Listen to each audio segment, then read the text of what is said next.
जय श्री राधे, जय श्री श्याम।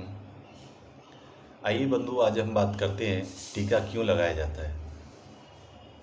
क्या केवल धार्मिक आस्था ही इसका प्रतीक है या कोई वैज्ञानिक दृष्टिकोण भी है टीका लगाने का। आइए इस पर चर्चा को आगे बढ़ाते हैं। बंधुओं, हमारे शास्त्रों में शून्य मस्तक को चांडाल की संज्ञा दी गई है। जो व्यक्ति शून्य मस्तक होता है उसे चांडाल कहा जाते हैं, अर्थात चंदन टीका के रहित। गुरुजन संतजन यहाँ तक बताते हैं कि अगर आपको किसी को प्रणाम करना है तो उसके लिए पहले आपके मस्तक पर टीका होना आवश्यक है। हमारे गुरुजी बताते हैं, एक बार वो साउथ में दक्षिण में गए हुए थे तो कोई संत थे, वो एकदम से आए और कहा कि गुरुदेव टीका हो तो दीजिए। उन्होंने दिया और सोचा कि ये संत हैं, लेकिन उन्होंने कोई जय श्री कृष्णा, कोई राधे राधे, कोई कुछ नहीं किया। जैसे ही उन्होंने टीका लगाया उसके बाद में गुरुदेव के चरणों में साष्टांग प्रणाम किया। गुरुजी ने पूछा ऐसा क्यों किया, तो उन्होंने बताया कि गुरुदेव बिना टीका के तो मैं प्रणाम करने का भी अधिकारी नहीं हूँ, अर्थात शून्य मस्तक में प्रणाम भी नहीं कर सकता हूँ किसी संत को, इसलिए पहले टीका लगाया उसके बाद प्रणाम किया। तो ये वास्तविकता है, टीका का बड़ा महत्व है। हमारे सनातन धर्म में हमारी माताएं टीका बिंदी लगा करके रखती हैं, उसका अपना एक महत्व है। यूं ही अकारण ही हम लोग टीका नहीं लगाते। हमारा कोई भी धार्मिक कार्य जब तक टीका नहीं लगता तब तक संपन्न ही नहीं होता है। आइए वैज्ञानिक दृष्टिकोण देखते हैं। हमारे शरीर में 4 स्थान हैं ऊर्जा के, और जो हमारे शरीर के अंदर आप दोनों भुवों के बीच में जो स्थान देख रहे हैं उसे आज्ञा चक्र कहा जाता है। इसी चक्र के अंदर यहीं पर एक पीनियल नाम की ग्रंथि होती है, और उस ग्रंथि को उद्दीप्त करने के लिए टीका लगाया जाता है। जब पीनियल ग्रंथि उद्दीप्त होगी, उद्दीप्यमान होगी, तो धीरे धीरे जो आज्ञा चक्र है वो जागृत होने लगता है।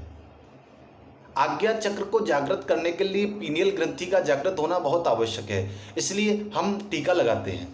और दूसरी बात, हमारे जो पूरे शरीर में जो मस्तिष्क का संचार होता है पूरे शरीर के अंदर, वो आज्ञा चक्र से ही होता है। यहाँ से जो निर्देशन दिया जाता है उसी के अनुसार हमारा शरीर क्रिया करता है।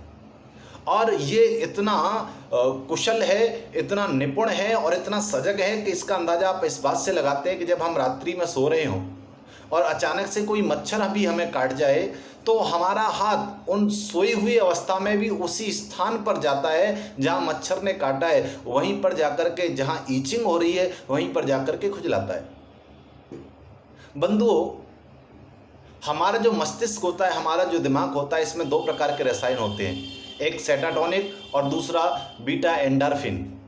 इन दोनों रसायनों के संतुलन को बनाए रखने के लिए आज्ञा चक्र पर टीका लगना आवश्यक है, इसलिए भी टीका लगाया जाता है।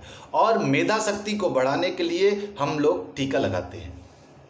और आपने ये भी देखा होगा कि जब हम लोग टीका लगाते हैं ना, कोई आचार्य लोग, कोई ब्राह्मण देवता जब हमारे टीका लगाते हैं तो हम क्या करते हैं, अपना हाथ सिर के ऊपर रख लेते हैं। क्यों?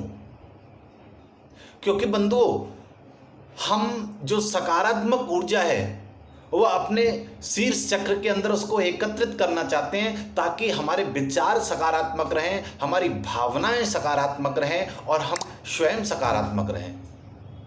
क्योंकि हम सकारात्मक होंगे तो ही हम जीवन में आगे अच्छे कार्यों को कर सकते हैं और अच्छे ढंग से कर सकते हैं।